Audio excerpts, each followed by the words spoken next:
I'm a data geek. I confess it. I do unnatural acts with Excel.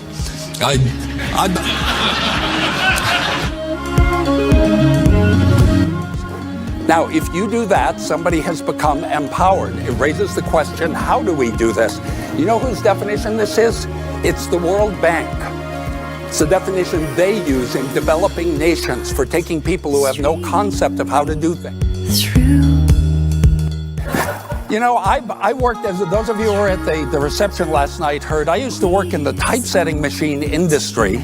And if you want to talk about an industry that changed, right, then of course the first thing that happened when desktop publishing came along was everyone in the industry said, you people don't know what you're doing. You can't handle the Helvetica, you know? And it turns out y'all got smarter. Right, and this is exactly what Lucian and Mike are what everybody's talking about. And it is a mistake to think that if people are not good at something, they can never get good at it. When you see a competitor or an old mind thinking that way, that is a gaping door for you to race through and innovate and leave them in the dust. He said, your shoulder's going to be fine, but Dave, there's something in your lung. If you look in that red oval, that shadow was not supposed to be there. To make a long story short, we talked about it a little bit, and I said, so you need me to get back in there? He said, yeah, we're going to need to do a CT scan of your chest.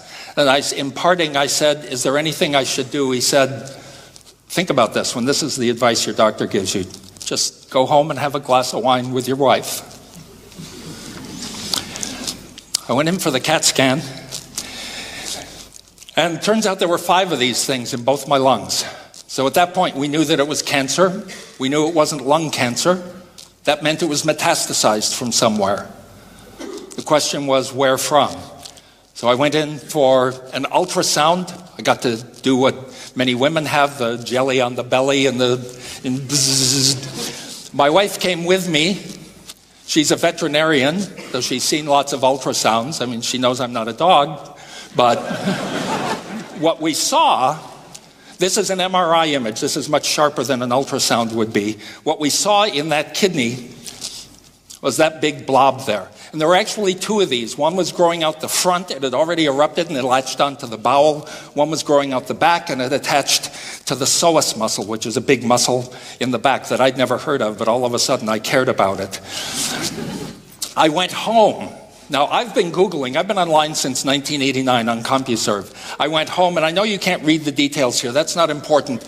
My point is, I went to a respected medical website, WebMD, because I know how to filter out junk. Right? I also found my wife online. Before I met her, I went through some suboptimal search results. Right? Well, so what I read on WebMD, the prognosis is poor for progressing renal cell cancer. Almost all patients are incurable. I've been online long enough to know if I don't like the first results I get, I go look for more. And what I found was on other websites, even by the 3rd page of Google results, outlook is bleak. Prognosis is grim. This was bad. I was facing the grave. I thought, what's my mother's face going to look like on the day of my funeral? I had to sit down with my daughter and say, here's the situation. Her boyfriend was with her. I said, I don't want you guys to get married prematurely just so you can do it while Dad's still alive. A year and a half later, I was there when this magnificent young woman, my daughter, got married. And when she came down those steps, and it was just her and me for that moment, I was so glad that she didn't have to say to her mother, I wish Dad could have been here.